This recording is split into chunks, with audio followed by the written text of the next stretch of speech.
Hello and welcome to my freestyle chat. My name is Chiamaka Mogo and I'm very happy to be a part of the Women's Freedom Conference. Today I'll be speaking on violence against Aboriginal women and how we can see ties between this and the colonization that Canada experienced.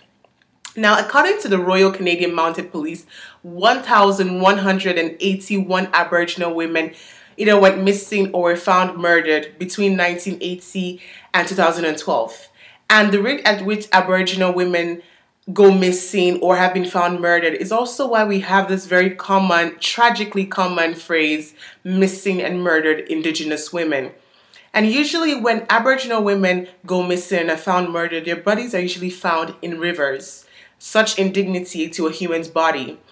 And it brings up the question that the rate at which Aboriginal women go missing or are found murdered brings up the question, do our lives matter? Just as we say Black Lives Matter and ask, do our lives matter?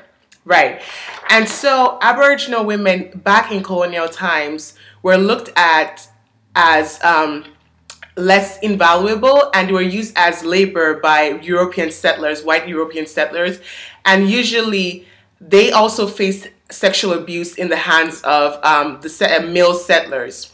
So till today we still see remnants of a colonial time.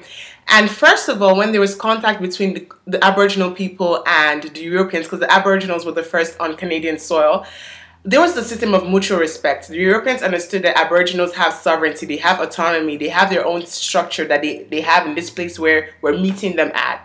But when wars were over, when business between Europeans and Aboriginals were dying and more Europeans were coming and Aboriginals were outnumbered, there was a system of, assimilation, let's now get Aboriginal people to conform, sort of, or to assimilate. And if you've, like me, you're Nigerian or from any other place in the world that has been under colonial rule, you know what it is like to lose part of your culture or to be forced to assimilate.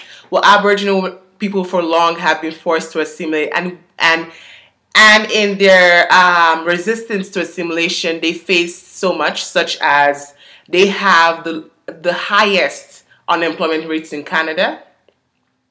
They tend to live in very overcrowded surroundings, and their societies are marred by high suicide and alcoholism rates.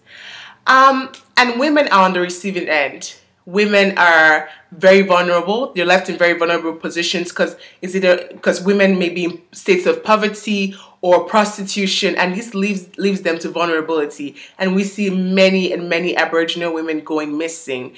And sometimes we don't get enough from law enforcement agents, as research has shown that Aboriginal people sometimes do not feel comfortable to go into the police to report, because sometimes when they actually do report, people think, you caused it. There's more of like victim blaming than bringing a solution. And last year, October 2014, families who had missing relatives took laws into their hands and were dredging the Winnipeg Red River to search for answers, to say where are our family members, and they're dredging it to search for their answers. This is a reality for many Aboriginal families, for their women who have gone missing or are either murdered.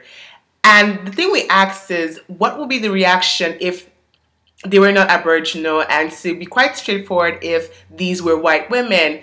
And definitely we see how the whole ethnic balance and the whole system of difference plays out. Because in colonial times, Aboriginal people were began to see as invaluable and not useful, and this has transformed to still how the response or the lack of response that we get on missing and murdered Aboriginal women. Because even after 2012, where I stopped out with the report, the RCMP report, more Aboriginal women tend to go missing. There's been Loretta Sanders, Tina Fontaine, many more.